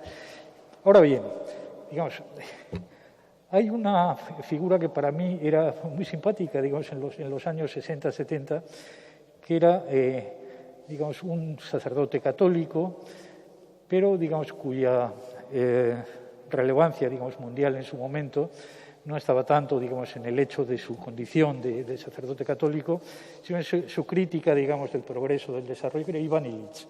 Iván Illich tiene, digamos, un ensayo sobre la Iglesia institucional que él critica profundamente, digamos, esa Iglesia que, según él, habría reificado la caridad, convirtiéndola, digamos, en una institución, y dice algo a propósito del samaritano, con lo que yo no estoy absolutamente de acuerdo. Dice, el samaritano era el palestino y el herido era el judío. El herido no. El samaritano era el samaritano y el que estaba, digamos, en la cuneta, herido, era el judío. Quiere decir, la politización del mensaje cristiano, como el mensaje judío, como el mensaje abrámico, es, digamos, una tentación continua. Incluso en la que cayó el pobre Iván Illich, que, como digo, para mí era un personaje absolutamente simpático y positivo en muchas cosas, ¿no? Pero creo que el problema está ahí. El problema está, digamos, en reducir... Vamos a ver. Y hay una cuestiones básicas, digamos, para entender un diálogo entre las religiones, digamos. Y es la cuestión de la herencia, lo que Bajira decía, digamos, hace un momento, ¿no? Bien, el cristianismo hereda del judaísmo y el judaísmo hereda, y el islam hereda del judaísmo es la tercera revelación. Bueno, Gabriel, el arcángel, el entendimiento agente, que es el que transmite, digamos, el Corán a Abraham. Bien, ese es el planteamiento del Islam. Respeto mucho, digamos, el planteamiento, pero el problema de la herencia me parece que no se agota en eso, ni mucho menos, y no se agota, digamos, la posibilidad de la discusión. O sea, yo creo, por ejemplo, que el judaísmo rabínico y el cristianismo son ambos herederos del judaísmo antiguo. Ojo, o sea, quiero decir, cuando el judaísmo rabínico reclama exclusivamente la herencia del judaísmo antiguo, yo creo que tiene tantos derechos para hacerlo como el cristianismo. O sea, el cristianismo y el judaísmo rabínico son dos legados o dos herencias o dos derivaciones del judaísmo antiguo. El judaísmo antiguo no es el judaísmo rabínico ni tampoco es el cristianismo. El Islam también, pero el Islam está más lejos, o sea, quiero decir, está más lejos es decir, no hay esa filiación directa del judaísmo antiguo. No sé si en relación con este tema hay algo más que añadir o pasamos a otra cuestión. ¿Quiere decir algo? No, porque son tantas cosas que...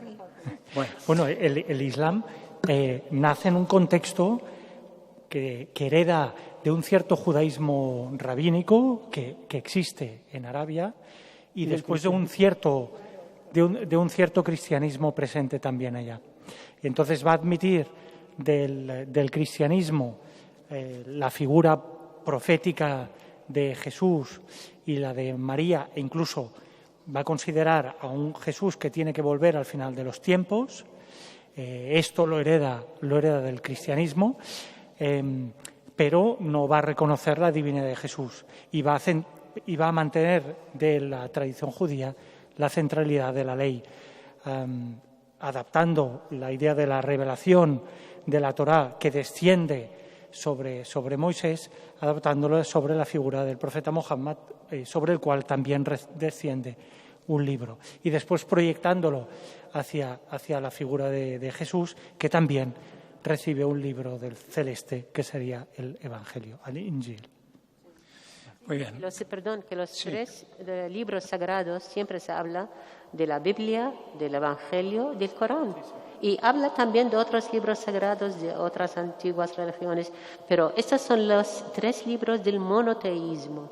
Y de hecho, es verdad que lo de Jesucristo se plantea el tema, dice, si Jesucristo es el Hijo de Dios, entonces cuando retaba, ¿a quién retaba? ¿A qué Dios retaba? Es decir, no lo entienden, la Trinidad no se entiende, más bien se cree en Jesús como de una naturaleza única, ¿no? Humana. Y luego porque en el Islam, Muhammad es un ser humano, nadie tiene carácter divino. Y luego, por lo tanto, no ser humano, pero profeta, mensaje divino. Por lo tanto, sí, hay diferencias, por supuesto, pero la veneración definitiva para las dos anteriores mensajes divinos. Bueno, son... Muy gracias. Bien. Pasamos a otra cuestión que, a mi modo de ver, no podemos hurtar en una sesión como esta y que también ha sido mencionada en las distintas intervenciones. Tiene que ver con la historia de las tres tradiciones religiosas y también con la tarea en el momento presente. Y me refiero a la vinculación entre fe monoteísta y violencia. Y aquí yo plantearía a los integrantes de la mesa la siguiente cuestión. Mejor dicho, dos cuestiones. Por un lado, los textos de las tres tradiciones incluyen algunos pasajes en los cuales al menos se mantiene una violencia textual. ¿Qué hacer con esos textos? ¿Cómo interpretarles? ¿Qué hermenéutica llevar a cabo? Me parece una primera cuestión importante, sobre todo viendo lo que ha sido la historia. Y segundo, esta vinculación entre fe monoteísta, es decir, el único Dios verdadero, y violencia o intransigencia, hace que en el debate cultural de nuestros días desde hace ya algún tiempo el monoteísmo se encuentre en el banquillo de los acusados. Me estoy refiriendo sobre todo a la obra y las críticas del egiptólogo Jan Assmann, que continuamente ha repetido esta tesis que es radical y que puedo resumir así. La fe monoteísta estaría inhabitada por una violencia estructural e insuperable. Y la razón de ello sería porque habla precisamente de un solo Dios verdadero, que convierte a todos los demás en dioses falsos. Y al haber hecho suya esta bandera de la verdad única, cuando esto además se ha traducido en una conciencia misionera de proyecto universal, ha terminado generando unos dinamismos como es la confrontación amigo-enemigo, la necesidad de una contrafigura como modo de afirmar la propia identidad y haber dado lugar tanto a la figura de aquellos que matan invocando el nombre de Dios como la de aquellos que están dispuestos a dejarse matar en su nombre, como son los mártires. Brevemente, entonces, esas dos cuestiones. ¿Qué hacemos con esos textos en los cuales se sigue manteniendo al menos una violencia en el enunciado textual de ellos? Y segundo, ¿cómo abordar esta crítica radical que vincula necesariamente monoteísmo con violencia? El que quiera empezar, sí. Bueno, empezaría yo. Bueno, por una parte hay que admitir la historia, ciertamente, ¿no?, de que ha habido una vinculación histórica entre monoteísmo y violencia. Pero, por supuesto, hay que afirmar también que esa vinculación se ha dado en religiones politeístas también. En el politeísmo también ha habido violencia. La violencia nace no de la afirmación de que Dios es uno y entonces hay que matar a todos los dioses, sino de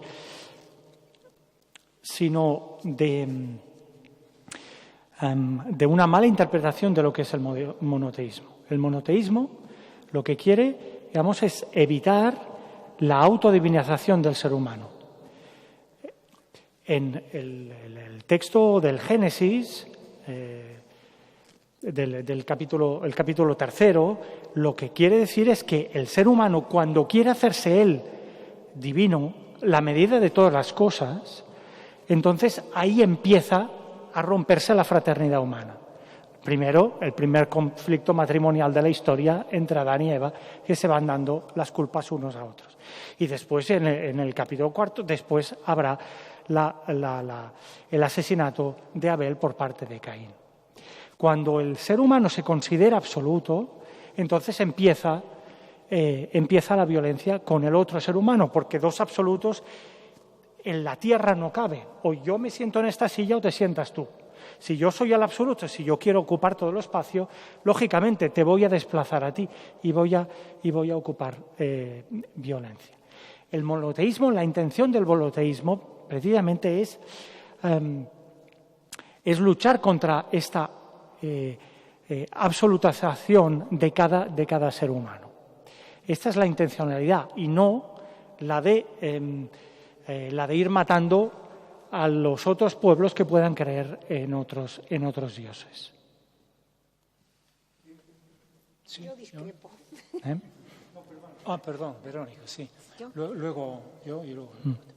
Yo pienso, estoy de acuerdo en eso, que el ser humano quiere ser fuerte y quiere poder, pero indudablemente en ese momento usa a Dios para tener esa fuerza, para creerse que al estar en posesión de esa verdad tiene la obligación de ir a convencer a los demás. Para mí el gran peligro, el gran drama es ese proselitismo. Voy a matar tu cuerpo para salvar tu alma, pero es tan dramático, es tan tremendo de arrogarse la potestad de de salvar a alguien, o sea, es ya convertirse tú en Dios. Entonces, es deificar al propio ser humano, cuando en el fondo los primeros textos de la Biblia era defiéndete, porque también en la Biblia judía, en la Torá, también hay pasajes tremendamente crueles y tremendamente duros. Yo creo que en cada momento, cuando tú tienes que conquistar un espacio, puede ser. También es verdad que en esos textos después dice, una vez que hayas conquistado la paz, sé generoso, permite... En fin, hay cosas tremendas también. Pero el politeísmo no era tan cruento, porque al no ser poseedor de la única verdad, ese es el drama, la única verdad, es que es la propia esencia de las religiones monoteístas, viene esa necesidad de tengo que convertir al otro para salvarle. Nadie entiende, si se acepta que el amor es plural, que las ciencias son muchas, ¿por qué no se acepta que las religiones son plurales? Precisamente porque en la esencia del monoteísmo está yo soy la única verdad. Y entonces te voy a ayudar y te voy a salvar. En ese momento el hombre se endiosa y pretende salvar a los demás. Para mí ese es el peligro. John, Boris. Sí. Bueno, yo no estoy de acuerdo con Assmann en absoluto. Digamos, es un autor que me interesa muchísimo y que tiene, digamos, libros bastante más afortunados que La violencia y el monoteísmo. Estoy pensando en Moisés y el monoteísmo, por ejemplo, en su análisis de lo que ha sido la tradición acerca de Moisés, ¿no? El Moisés egipcio versus el Moisés hebreo, por ejemplo, ¿no? Eso lo plantea bastante bien. Y vamos a ver, yo creo que hay, digamos, una... instancia que hemos dejado por ahí, digamos, aparte de la cuestión del Islam, cristianismo y judaísmo, y es el mundo de la filosofía griega. La filosofía griega ha aparecido por aquí en un par de cosas que ha hablado Verónica, cuando ha dicho que el judaísmo es una filosofía. Realmente, digamos, desde el punto de vista estrictamente religioso del judaísmo o del islam o del cristianismo, la filosofía es algo que se opone, digamos, a la fe y que se opone a la revelación. La filosofía, digamos, es el ejercicio de la razón natural que, si no se somete, digamos, a la ley o a la revelación, digamos, no es válida. Y es la falafilla, ¿no? En el mundo del islam, digamos, o el ajer en el judaísmo, etcétera, digamos, son los grandes destructores de la fe. Pero indudablemente, digamos, la filosofía griega de alguna forma influye en las tres religiones y las influye y digamos, las conforma, ¿no? al comienzo. No solamente la filosofía, la cultura griega, ¿no? Estaba pensando en el Corán, ¿no? En el Corán, digamos, hay elementos que no son ni cristianos ni judíos. Está el Dulcarnaín, que es Alejandro Magno y que es un profeta, o el Chidre, que probablemente es el Glaucos de Alejandro, el compañero de Alejandro, ¿no? El verde. Bien, pero, digamos, lo dejo de momento, ¿no? Incluso podríamos llevarlo más adelante. Digamos, hay quien dice, por ejemplo, que las crónicas, los libros de crónicas y de reyes en el Antiguo Testamento están terriblemente influidos por las tragedias griegas. Por las tragedias griegas, es decir, las tragedias de Esquilo, las tragedias de Sófocles, etcétera, van a influir también en esa conformación, en esa memoria de la historia de los reyes de Israel y de las tragedias de los hijos de David, etcétera, etcétera. Bien, están ahí. Y yo creo que también eso influye en de alguna forma en la aparición del monoteísmo o la conversión de lo que era el monoteísmo primitivo, el enoteísmo, en el monoteísmo del que hablamos y del que conocemos. Ahí hay un elemento de abstracción, con independencia del elemento de revelación en el que podamos creer o no, digamos, está la abstracción. Digamos, el Dios del monoteísmo es un Dios abstracto. O sea, cada vez más abstracto, ¿no? Digamos, las revelaciones, digamos, insisten en que no, en que, bueno, que puede ser el Dios concreto, el Dios que se hace carne y que se hace hombre en Cristo, etcétera, etcétera, pero el Dios del monoteísmo es un Dios muy abstracto. Es un Dios muy abstracto. Es un Dios tan abstracto que ni siquiera creo, fíjate, Jaime, ni siquiera creo que pueda suscitar violencia en sí mismo la idea. ¿Por qué es tan abstracto? ¿Queda tan lejos? He estado estos días viendo unas cosas de San Isidoro, curiosas. Es decir, un pequeño tratado de San Isidoro que escribe para su hermana Florentina y que se llama De Fede Católica contra Judaeos. Y que al parecer es el que le impulsa a Sisebuto en el año 612 a emprender una enorme persecución contra los judíos en la España visigótica. Vamos a ver, es una persecución dentro de la tradición judía. Se recuerda quizá, digamos, el caso de Amán, del persa, y el caso de los visigodos en la España visigótica. En la España visigótica ya ortodoxa, es decir, católica, en la España de Sisebuto, como los precursores del Holocausto, porque es una persecución muy cruel, hay muchas muertes, es decir, se secuestran a los hijos de las familias judías para educarlos como católicos. Es decir, hay conversiones forzadas, pero bueno, en cualquier caso, digamos, eso se debe, digamos, a la incompatibilidad entre dos monoteísmos o dos religiones monoteístas. No, yo creo que es otra cosa, digamos, es la idea de que la Iglesia no estará completa y, por tanto, la salvación, el final de la humanidad no llegará y no resucitarán los muertos, sobre todo hasta que los judíos se conviertan. El compele intrare, ¿no? Oblígales a entrar como sea, la violencia, ¿no? La violencia. Hay que hacer desaparecer el judaísmo. Hombre, no exterminando a los judíos, porque entonces si no se convierten, la segunda venida de Cristo no se va a producir. Pero hay que extinguir el judaísmo más que los judíos, digamos. Pero de paso, si tienen que extinguirse unos cuantos judíos, se les extingue, ¿no? Muy bien. Bien, imagina. Yo no creo que la violencia es algo exclusivo relacionado a las religiones monoteístas. Yo creo que la violencia forma parte también del ser humano, es la parte más baja del ser humano, sea de la raza que sea. Entonces, y cuando hay circunstancias que fomenten o que consagren esa violencia, se desata. Yo digo eso y pienso, por ejemplo, en los budistas, que para nosotros los budistas siempre es símbolo de paz, de calma, de meditación, pero lo que pasa, por ejemplo, de barbaridades en Myanmar, por ejemplo, contra los musulmanes, es una salvajada. ¿A quién le entra en la cabeza, no? Entonces, si no son monoteístas, o lo que pasa ahora en la India, también en contra de los musulmanes para echarlos para ir a Pakistán porque quieren hacer limpieza en este sentido, también no quieren a los musulmanes, me refiero, y tienen no sé cuántos miles de dioses los indios, ¿no? No tiene nada que ver. Yo creo que lo que sí tiene que ver es la instrumentalización de las religiones monoteístas. Y sobre esto hay ejemplos en todas las religiones, y tal vez lo último es el fenómeno del Islam político, que hoy en día se ha extendido durante las últimas 2 décadas, después de la caída del muro de Berlín y después del cambio de todo el mapa geopolítico del mundo, después de la desaparición del peligro rojo, del comunismo. Entonces, el enemigo, que se retrató el Islam.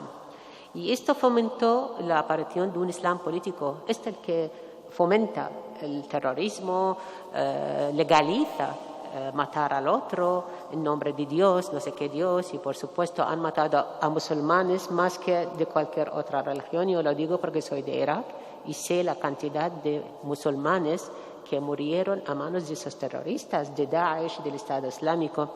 Y esto es toda la instrumentalización de la religión. ¿El Islam dice eso? Pues por supuesto que no, por supuesto que no. Pero luego la instrumentalización, el poder que utiliza la religión muchas veces durante ciertas etapas, y hoy día hay, lucha de poderes, en especial en la zona de Oriente Medio, la cuna de las otras religiones monoteístas, pero la razón no es esta. Ha hablado Verónica de que eres de Egipto. Y yo sé que familias amigas de mi familia eran judíos en Irak y vivían muy bien, hasta que en el 48, con la fundación de Israel, hubo lo que se llama Farhud el-Yahud, como empezaron a saquear las casas de los judíos y la noche anterior vivían en paz. Judíos y cristianos en Irak, de cristianos hay 14 comunidades en Irak. De repente, ¿qué ha pasado? Años más tarde, muchos años, salió en las memorias de Haim Bar-Lev, ministro de Policía en Israel, diciendo que él fue uno de los autores que han provocado esto para que emigraran los judíos de la zona, entre ellos de Irak, en especial porque fue judío iraquí, ministro. Entonces, esto está en sus memorias. Es decir, fue parte del movimiento sionista para empujar a todos los judíos hacia Palestina. Ese es un proyecto político por excelencia. ¿Qué tiene que ver con la religión? La religión, judíos, cristianos y musulmanes vivían desde Marruecos hasta Irak, en toda la zona, en paz. ¿Qué pasó? En el 48 y luego en el 56 en Egipto. A nosotros nos echaron en el 56. Forma parte de la instrumentalización de la religión. Esta es mi idea. Yo solamente quería hacer una pequeña puntualización sobre esto. No voy a meterme en política porque, en fin, cada uno tiene su... Y creo que esto es un diálogo religioso. Yo creo que el drama es que el mandato de proselitismo ha hecho que convirtamos nuestras religiones nos hemos convertido en salvadores de alma y así estamos justificando la violencia. O sea, te estoy salvando y hemos convertido la violencia en generosidad. Entonces, o cambiamos a través del diálogo el sentido de enseñar al otro la verdad o mi verdad o por lo menos mi conocimiento, o yo creo que ahí está el nudo gordiano de la cuestión, ¿no? O sea, el enseñar al otro, que ha sido un mandato un poco de las religiones monoteístas, cuando tú sientes que estás salvando a la otra persona, obvias su vida. ¿Qué pasa? Por ejemplo, el judaísmo se resiste mucho a eso porque, he insistido, es una religión que glorifica sobre todo la vida. Esta no piensa demasiado en vidas venideras, no piensa. Entonces, cambiar eso a través del diálogo, y eso me parece foros fantásticos para poder cambiar esa perspectiva. Muy bien, estamos un poco ya sobrepasado el tiempo, pero una última cuestión sí que no me resisto a plantearla aquí. Ha sido mencionada de alguna manera, de paso, pero teniendo en cuenta los trabajos llevados a cabo, sobre todo por Bahira, yo quisiera plantear lo siguiente, y es la cuestión relativa a la igualdad de derechos para hombre y mujer en las tres tradiciones monoteístas. O, planteada la pregunta de una manera muy directa, según los miembros que están aquí en esta mesa, ¿qué cosas debería cambiar en la tradición religiosa propia de cada uno para que se llegara realmente a esta igualdad reconocida de derechos para hombres y mujeres en cada una de las tradiciones religiosas? Bueno, yo creo que si se lee la Torá, la mujer tenía todos los derechos, los mismos que el hombre. Compraba, vendía, tenía posesiones. Insisto, Débora era jueza y profeta. No había ningún... Luego, cuando se escribe el Talmud, que lo escriben hombres, exegetas, que lo van interpretando, yo creo que la mujer va perdiendo estatus y va perdiendo derechos. La ventaja, digamos, en el judaísmo, que la mujer nunca ha sido analfabeta porque se ha considerado siempre la primera educadora y se la obligaba a leer y a escribir como igual que los hombres, porque en el fondo es la que primero enseñaba a sus hijos, y creo, porque insisto, la enseñanza, la educación es primordial, no ser una persona iletrada ayuda muchísimo después a conquistar tus derechos. Tampoco creo que depende también de qué igualdades hablamos, ¿no? O sea, la mujer indudablemente, biológicamente, aunque no lo queramos, somos diferentes, y yo creo que lo que hay que asumir que tenemos cualidades diferentes, que tenemos talentos diferentes y que somos iguales pero diferentes. Entonces, ese igualitarismo en este momento me molesta mucho. Yo estoy buscando mucho más temas de conciliación, dentro de que estamos en el mismo nivel, pero no tenemos que estar el uno en el sitio del otro. Es un poco mi opinión. Bueno, yo creo que lo que tenemos que hacer es una relectura de la tradición, relectura de los textos en clave femenina o feminista, y el cristianismo, o al menos grupos cristianos, lo están haciendo, hacen una relectura tanto del Antiguo Testamento como también del Nuevo, para poder poner de relieve pues cómo tenemos que vivir hoy en día. Yo agradezco que aquí en la mesa pues haya sido paritaria precisamente, sea una mesa paritaria. Bien. Sí.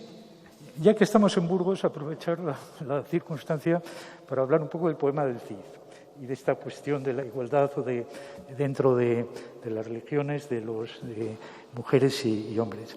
Como saben ustedes, el Cid sale sin un duro de Vivar y cuando llega a Burgos, pues bueno, pincha con un amigo suyo, con Martín Antolínez, para sacarles, digamos, un préstamo con el timo de la estampita de las arcas a dos judíos que se llaman Raquel y Vidas en el poema. Bueno, esto de que un judío se llame Raquel ha suscitado, digamos, una enorme cantidad de papel escrito e impreso dentro del mundo del hispanismo y de la filología. El propio Menéndez Pidal decía, hombre, pues no, porque este Raquel debía ser en realidad un Roguel, probablemente hubo una especie de confusión en alguno de los copistas. No, Raquel era Raquel, Raquel era una señora. Dice, ¿por qué? No, si en el poema se les llama Don Raquel y Vidas, sí, pero porque son una razón social. Es como Fernández, viuda de Fernández y hermanos o hijos, o sea, es lo mismo. Cuando se habla de la razón social es de la empresa, que es una empresa de crédito, digamos, es Don Raquel y Vidas. Pero cuando Raquel, digamos, ante el Cid, cuando se va al Cid ya, le hace una petición curiosa, que es lo que sirve para completar el chiste antijudío en el poema del Cid. Le pide al Cid que le traiga, digamos, una piel morisca, bermeja y honrada. Que le traiga de tierra de los moros, una piel morisca, bermeja y honrada. Y entonces el Cid hace el chiste. Le dice, sea así, y si no la trajera, tomadla sobre las arcas. Tomadlas sobre las arcas porque las arcas están forradas de guardamecí rojo. Es lo único, digamos, de valor que tienen las arcas encima, ¿no? Pero claro, decimos, Raquel está, digamos, tonteando con el Cid, insinuando, hombre, el Cid es muy femeninamente. Pero bueno, es decir, el hecho es que Raquel y Vidas en uno estaban ambos, es decir, son iguales en la razón social, son los que deciden qué prestar, cómo prestar, las condiciones del préstamo.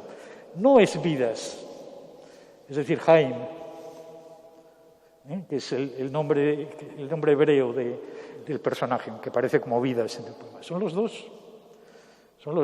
Entonces, una de las cosas que a mí me escandaliza totalmente es que parte todavía de la crítica cidiana actual sigue diciendo, no, hombre, pero no puede ser una mujer porque no estaba en una situación de igualdad. Es decir, el empresario siempre es el hombre, no es el hombre.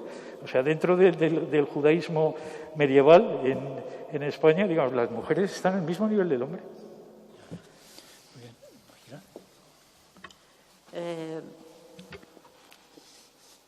Yo creo que lo que quiero ¿qué es lo que cambiaría o ojalá cambie algo en la tradición musulmana? Es el fenómeno del Islam político que ha aparecido durante las últimas décadas. Ha aparecido hace ya mucho, pero se ha atenuado muchísimo durante esas 2 últimas décadas, porque en realidad ha hecho mucho daño a los musulmanes. Yo personalmente, por el mero hecho de estar leyendo en un libro en árabe a raíz del 11S en el avión, el de al lado mira eso y estaba la gente con el pánico y corre para avisar y de hecho me esperaban 2 policías de la policía secreta en la escalera del avión para llevarme a registrar y no sé qué, pensando, esto es una situación terrible. Y yo iba a dar una conferencia en La Laguna, en la Universidad de La Laguna. Esta situación, 1.500 millones menos más de personas que se ven de repente acusadas por un puño de terroristas, esta es una situación tremenda, tremenda. Entonces, yo cambiaría eso. Me gustaría ver ese fenómeno como superado ya, porque eso seguro que se supera, porque el Islam seguro que se ha perjudicado mucho por ese fenómeno de esos terroristas, esos salvajes, que han hecho daño más a sus propios pueblos que a Occidente o a cualquier país. Y lo digo y soy consciente de lo que estoy diciendo. Y luego hay muchos valores del Islam, por ejemplo, el tema de la mujer. Las mujeres desde aquel entonces tienen derecho a divorciarse por el mero hecho de no tener feelings, no tener esa química con su marido. Y tenía sus derechos para la custodia, para muchas cosas que no tenían. Me refiero que ha tenido un estatus muy avanzado, pero muchas veces se ve este mermado por el machismo que tenemos, de machismo para hacer libros. Entonces, todos esos fenómenos, muchas veces al final todos caen sobre los hombros del Islam o de la religión, mientras que no tienen nada que ver con eso. Yo sé que, por ejemplo, lo de las mujeres incluso participó en esa imagen deformada del Islam los medios occidentales, porque han creado un estereotipo de las mujeres sumisas y sin voz ni voto, y de los hombres terroristas. Entonces, al final, han hecho un gran daño. Eso, yo soy laica, pero de tradición musulmana. Mi marido es cristiano católico, respeto mutuo. Y no tengo ningún conflicto, estoy muy integrada aquí, pero de repente alguien me puede, por el apellido, por los rasgos, por cualquier cosa, me puede maltratar. Esto es muy incómodo.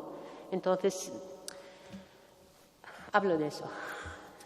Muy bien.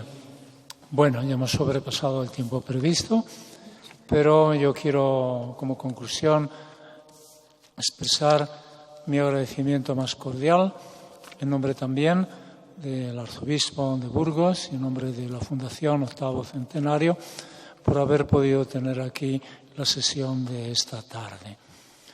Sí. ¿Va a acabar? ¿Va a concluir? Sí. Tengo tres versos de Ibn Arabi. Ibn Arabi es el gran místico. Sí. Ibn Arabi, si me permite. Sí, lo permito, sí. Y luego terminamos. Muy bien. Vale, ¿puedo? Sí. Vale. Ibn Arabi, un místico, porque la mística, el sufismo, es uno de los fenómenos más ricos de la literatura árabe, del pensamiento musulmán. Entonces, Ibn Arabi es de Murcia, el gran filósofo, el gran místico. Decía lo siguiente, en el siglo XII, decía: hubo un tiempo en el que rechazaba a mi prójimo si su fe no era la mía. Ahora mi corazón es capaz de adoptar todas las formas. Es un prado para las gacelas y un claustro para los monjes cristianos, templo para los ídolos y la Kaaba para los peregrinos. Es recipiente para las tablas de la Torá y los versos del Corán, porque mi religión es el amor. Da igual a donde vaya la caravana del amor, su camino es la senda de mi fe. Gracias. Bien, muchas gracias.